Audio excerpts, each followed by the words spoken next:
Olá, tudo bem? Vamos falar sobre a obra de Deus e o trabalho na casa do Senhor, tá bom? Eu vou começar com 2 Reis 5. E Naamã, capitão do exército do rei da Síria, era um grande homem diante do Senhor, e de muito respeito, que por ele o Senhor livrara aos sírios, e era este homem herói valoroso de guerra, porém estava leproso. Né? E a lepra no tempo não tinha cura. Hoje tem até tratamento, que é a hanseníase. As pessoas têm tratamento e têm a sua vida normal, mas nesse tempo as pessoas eram isoladas e não tinham o que fazer. A não ser que Deus curasse, como hoje, né? Deus não mudou e jamais mudará. No tempo Deus também curava. E saíram as tropas da Síria da terra de Israel e levaram preso uma menina que ficou a serviço da mulher de Naamã. E disse a esta a sua senhora: antes o meu senhor estivesse diante do profeta que está em Samaria, e ele o restauraria da sua lepra. Então foi Naamã e notificou ao seu senhor, dizendo: assim e assim falou a menina que é da terra de Israel. Por que eu estou falando desta menina? Porque as pessoas vão chegar para Jesus e vêm do mundo, né? Porque o mundo desengana várias situações das pessoas e diz que não tem jeito. Mas não importa qual for a tua situação, o teu pecado, o Senhor Jesus perdoa e te dá uma nova vida. Uma vida novinha diante de Deus, e joga todos os teus pecados no mar do esquecimento. E ele diz: vai e não peques mais. Então, para Deus tem saído. Então, você vai chegar para Jesus, e não importa se você é um servo simples, essa aqui era uma menina escrava, uma criança escrava. Então, imagina, no tempo, e se você sabe que Israel é a única luz lá do Oriente Médio, até hoje as mulheres lá não têm valor nenhum, né? Taca ali uma burca na cara e... Mas no tempo essa criança era escrava, que é que dá voz para criança, e estava lá de escrava.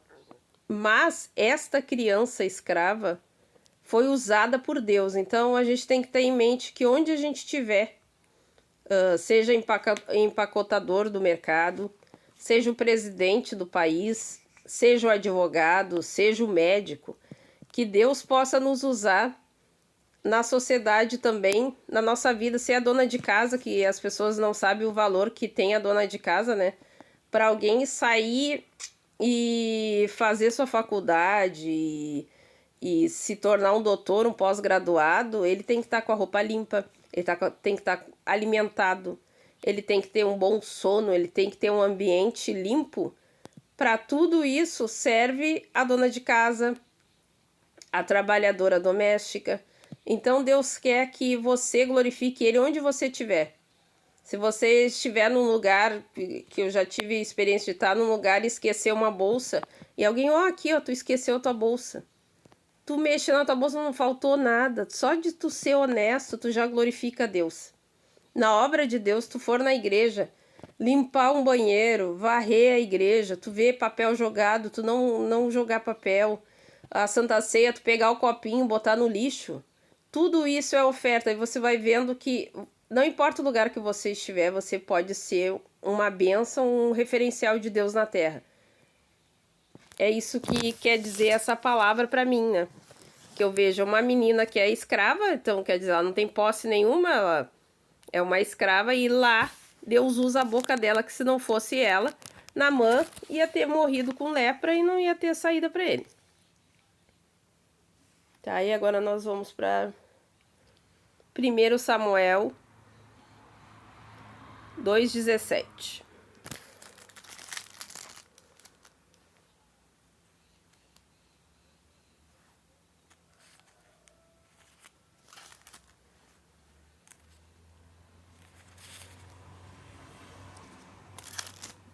Não. 1 Samuel 2, 7, 8. O Senhor é o que tira e dá a vida, faz descer a sepultura e faz subir dela. O Senhor empobrece e enriquece, abaixa e também exalta. Levanta o pobre do pó e dentre o monturo exalta o necessitado, para o fazer assentar entre os príncipes, para o fazer herdar o trono de glória, porque do Senhor são os alicerces da terra, e assentou sobre eles o mundo. Então, quer dizer, se Deus te colocou onde te colocou e tu tem a vida que tu tem, dá glória a Deus e seja o melhor, assim como Davi estava lá, o pai dele nem lembrou dele. Ah, cadê? Tu não tem outro filho? Ah, tem um que tá lá cuidando das ovelhas, sabe? Ah, tem aquele nada lá. Entendeu? Só que o Senhor é quem abate e o Senhor exalta. Então, quando tu viver a tua vida, não importa, não se sente humilhado também. Ai, que eu tô com nojo de vitimismo, sabe? Eu sou uma simples. Eu sou um simplesinho. Ai, não seja pessoa assim, tá? Essa mentalidade do mundo, do progressismo da esquerda pra você se sentir nada e não prestar pra nada. Que coisa nojenta a pessoa se sentir nada. Tu é importante, tu foi feita a imagem e semelhança de Deus, tu não é coitado. Não importa a posição que tu esteja. Davi foi rei, mas antes de ser rei, ele tava lá no lugar que nem o pai dele se lembrava dele. Entendeu? E foi lá pra ser rei. E mesmo que ele não fosse, tu não vê uma vez Davi se vitimizando de coitado. Não seja coitado, não seja, por favor, não seja coitadinho. Não. Deus não chamou. E se você vem pro reino de Deus, tira, bota no lixo isso aí. Coloca fora. Ai, coitado, vítima. Você não é coitado, você é um servo e uma serva de Deus. A partir do momento que você aceitou Jesus, se batizou, você é um servo de Deus, tá bom? Eu me irrito. Então vamos para Atos 9. Acho que eu marquei aqui.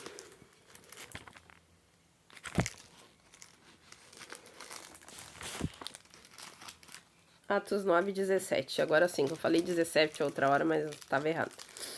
Atos 9, a conversão de Saulo.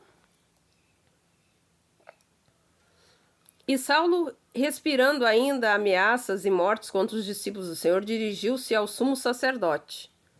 Que esse aqui foi o maior dos apóstolos. Esse foi o cara que fez as cartas, que fez tudo, que trouxe o evangelho para os gentios, né? Só que ele ainda estava no judaísmo. E pediu-lhe cartas para Damasco, para as sinagogas, a fim de que encontrasse alguns deste caminho, quer homens, quer mulheres, e os conduzisse presos a Jerusalém. Então ele perseguia a igreja do Senhor Jesus, né? E o pessoal estava disposto a morrer porque viram Jesus, foram curados por Jesus, viram a morte de Jesus e viram Jesus ressuscitado. Depois de Jesus ressuscitado, ele ainda ficou 40 dias com o pessoal. Então tu viu Deus andar contigo, tu viu que Deus ressuscitou, pode matar que tu não vai dizer outra coisa, tu vai adorar a Deus. Não tinha, então ele perseguia, matava, mas o pessoal não desistia. Então ele estava bem louco atrás, né? E pediu-lhes cartas para Damasco, para as sinagogas, a fim de que se encontrasse algum deste caminho, que Jesus é o caminho, os do caminho. Quem é do caminho é de Jesus. Jesus é o caminho, a verdade e a vida. Quer homens, quer mulheres, e os conduzisse presos a Jerusalém. Indo no caminho, aconteceu que, chegando perto de Damasco, subitamente o cercou um resplendor de luz do céu. Quem acha que Jesus é brinquedo, quem acha que Deus é brinquedo, Deus é bem real, ele pode se manifestar quando ele quiser e se ele quiser, porque ele é Deus, então faz o que quer. E caiu em terra. Ouviu uma voz que lhe dizia: Saulo, Saulo, por que me persegue, querido? Hã? E ele respondeu: Quem és tu, Senhor? E disse o Senhor: Eu sou Jesus a quem tu persegues. Duro é para ti recalcitrar contra os agrilhões de Deus. E ele, tremendo e atônito, disse: Senhor, que queres que eu faça? E disse-lhe o Senhor: Levanta-te, entra na cidade, e lá te será dito o que te convém fazer. Daí o pessoal ficou espantado, ele estava caído por terra. E Saulo levantou-se da terra e, abrindo os olhos, não via ninguém. E, guiando-o pela mão, o conduziram a Damasco. Quer dizer, ele ficou ceguinho. Não enxergava nada. E esteve 3 dias sem ver e não comeu nem bebeu. Estava desesperado. E havia em Damasco um certo discípulo chamado Ananias. E disse-lhe o Senhor em visão: Ananias. E ele respondeu: Eis-me aqui, Senhor. E disse-lhe o Senhor: Levanta-te e vai à rua chamada direita e pergunta em casa de Judas por um homem de Tarso chamado Saulo, pois eis que ele está orando. Como o judeu ora, ele estava orando. E numa visão ele viu que entrava um homem chamado Ananias e punha sobre ele a mão para que tornasse a ver. Quer dizer, Jesus já abateu ele, já botou ele por terra, né? E já largou o dom nele, já começou a ter visão espiritual, né? Porque existem os dons espirituais. E Paulo já estava. E respondeu a Ananias: Senhor, há muito ouvi acerca deste homem. Quantos males tem feito aos teus santos em Jerusalém? E aqui tem poder dos principais sacerdotes para prender a todos os que invocam o teu nome. Disse-lhe, porém, o Senhor Jesus, né? Vai, porque este para mim é um vaso escolhido, para levar o meu nome adiante dos gentios e dos reis e dos filhos de Israel. E eu lhe mostrarei quanto deve padecer pelo meu nome. Quer dizer, vai que eu escolhi esse aí, matou, perseguiu, prendeu o povo de Deus. Aí Jesus olhou para ele assim, te escolhi. E o Ananias foi quem? Foi o homem que orou por ele. Estava na casa dele lá bem sossegado, bem tranquilo, sendo um servo de Deus, porém que não tinha um ministério grande como Paulo teve. Então nem todos vão ter um ministério grande, nem todo mundo vai ser, e nem queira diminuir Jesus crescer, entendeu? Não queira ser, eu quero ser o popstar gospel, que agora tá na moda. Esquece isso, a glória é só para Deus, e Deus fica irado com quem quer roubar a glória dele.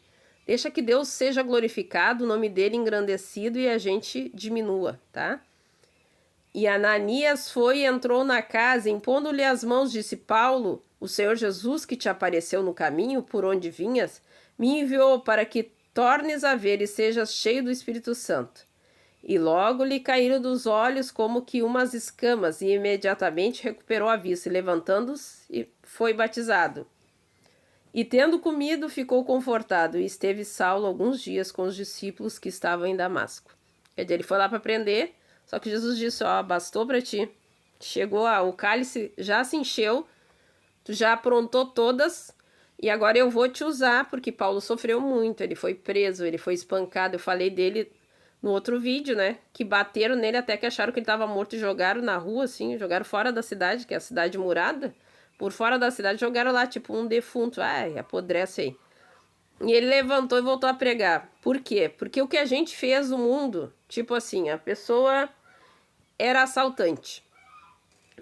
Aí ela se converte, ela se torna uma pessoa honesta, porque Jesus dá uma nova vida, Deus transforma aquele caráter, porque o Espírito Santo vai dar uma nova vida e vai mudar a mente, né? Vai dar a mente de Cristo, vai dar um novo coração.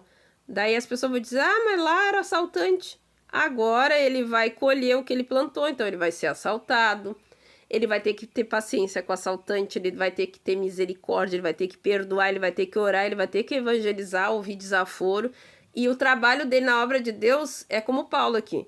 Paulo teve que pregar em cadeias, então ele prendia os outros, depois ele pregou em cadeias. Então, geralmente, assim, alguns casos não é assim, mas no geral o que eu tenho visto é que o que tu fez, tu vai trabalhar para Jesus, para restaurar na terra, porque Deus, quando fez o mundo, fez tudo perfeito. Não tinha assassino, não tinha traficante, não tinha drogado. Então, a pessoa que usou droga, que foi viciada, Jesus vai trazer ela para o reino. Para quê? Para ele trabalhar com o viciado, geralmente. A pessoa que foi muito chata e insuportável, ela vai cuidar de pessoa chata e insuportável na obra de Deus. Então, faça bem o seu trabalho, pede direção de Deus para trabalhar para Jesus, e Jesus vai te colocar e faça o melhor que tu puder. Assim como o Davi dava vida pelas ovelhas, ele matou o urso, ele matou o leão, ele não deixou matar as ovelhas. Quando você for para a obra de Deus, não importa o quão simples você seja, pareça, eu sou as igrejas que têm ministério de oração. Eu sou a irmã que ora. Ora, irmã, ora com todo o coração. Ora pela igreja, porque às vezes o pastor lá depende da tua oração. Eu não sou cantora, eu toco bateria. Eu toco violão. Eu faço, quando tem reunião da igreja, eu faço bolo. Faz aquele bolo bem limpinho, bem feito, orando, consagrando, glorificando a Deus, para que Deus venha te enxergar como ele enxergou Davi atrás das malhadas, tá? E eu acho legal falar isso aí, porque hoje em dia todo mundo quer ser o espetáculo. O espetáculo é Jesus, A não ser que você queira ser pregado na cruz e ressuscitar no terceiro dia e no inferno tomar a chave do diabo, tá? Se tu tiver condição de fazer tudo isso, então tu tem que ser a estrela. Não tem, né? Então é só Jesus. Isso, mesmo que tu seja pregado na cruz, tu não vai salvar ninguém com a porcaria do teu sangue de pecador, porque Jesus não teve pecado. Então se coloca no teu lugarzinho que tu não é nada. Nada. Sabe o que tu é? Tu é nada. Tu é a poeira que Deus te ama porque Ele ama, porque Deus é amor. Não era nem para Ele te amar. E Ele te deu uma chance. Ah, eu não pequei, não fiz. Tu também não é nada, querido, querida. Não é nada, tá? Grande é Deus, maravilhoso é Deus. E quando for para a casa de Deus, para trabalhar na obra de Deus, se lembre que você não é nada. Entendeu? E dê o melhor para Deus. Imagina o Deus que criou, Deus estendeu o universo como janelas da sua morada. Imagina o tamanho desse Deus, o Deus criador. Então, ele te amar já é um privilégio. Só de Deus nos amar, a porcaria que a gente é. Ah, mas eu sou bilionário, sou milionário. Então, é uma porcaria. A porcaria que a gente é como ser humano, Deus nos amar, isso é um privilégio. Então, viva todos os dias, não importa onde Deus te colocou, glorifica Ele, dá glória a Ele, exalta o nome dele e faz o teu melhor com muito amor, tá bom? Era só isso que eu tinha para dizer. Um beijo.